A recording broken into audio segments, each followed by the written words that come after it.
Assalamualaikum warahmatullahi wabarakatuh.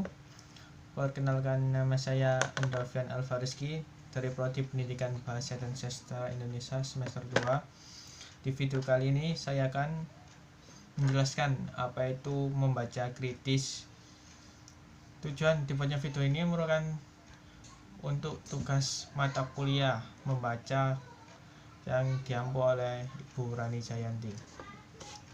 Pertama-tama, membaca merupakan hal yang penting dalam kehidupan ini, karena dengan membaca kita dapat menambah ilmu pengetahuan, dapat menambah wawasan, dan sebagian orang mengatakan bahwa membaca merupakan jendela dunia, jendela ilmu dunia.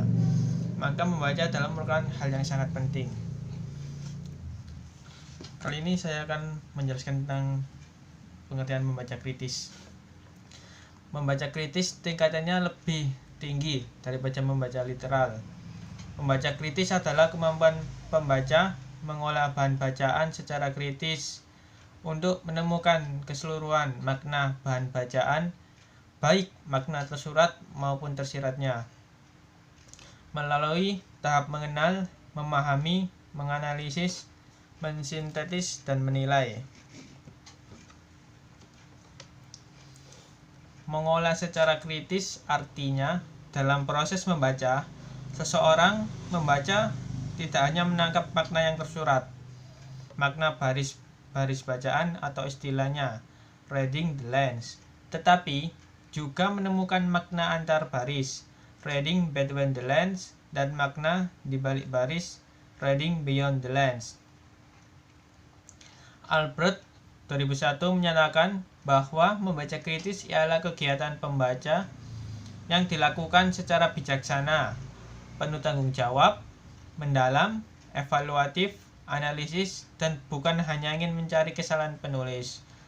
Pembaca tidak hanya sekedar menyerap masalah yang ada, tetapi ia bersama-sama penulis berpikir tentang masalah yang dibahas.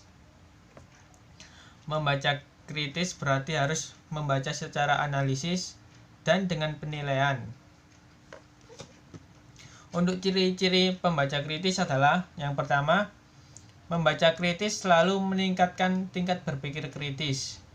Jadi ketika kita menerapkan membaca kritis ini, secara tidak langsung akan melatih kemampuan kita untuk berpikir kritis. Yang kedua, pembaca tidak langsung menyetujui pendapat pengarang. Jadi ketika kita membaca kritis, menerapkan metode membaca kritis ini ketika kita membaca bahan bacaan, kita tidak langsung menerima apa yang dikemukakan oleh penulis tersebut.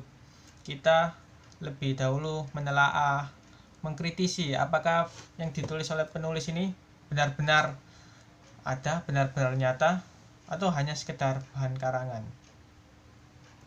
Yang ketiga adalah membaca karena ingin mencari suatu kebenaran. Ciri ketiga pembaca kritis adalah membaca karena ingin mencari suatu kebenaran.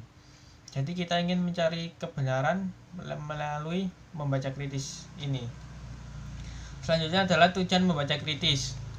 Tujuan membaca kritis yang pertama adalah memahami tujuan penulis atau pengarang. Yang kedua, memahami organisasi tulisan dan bacaan. Dan yang ketiga adalah menerapkan prinsip-prinsip kritis terhadap bacaan. Mungkin itu saja yang dapat saya sampaikan. Kurang lebihnya mohon maaf. Wassalamualaikum warahmatullahi wabarakatuh.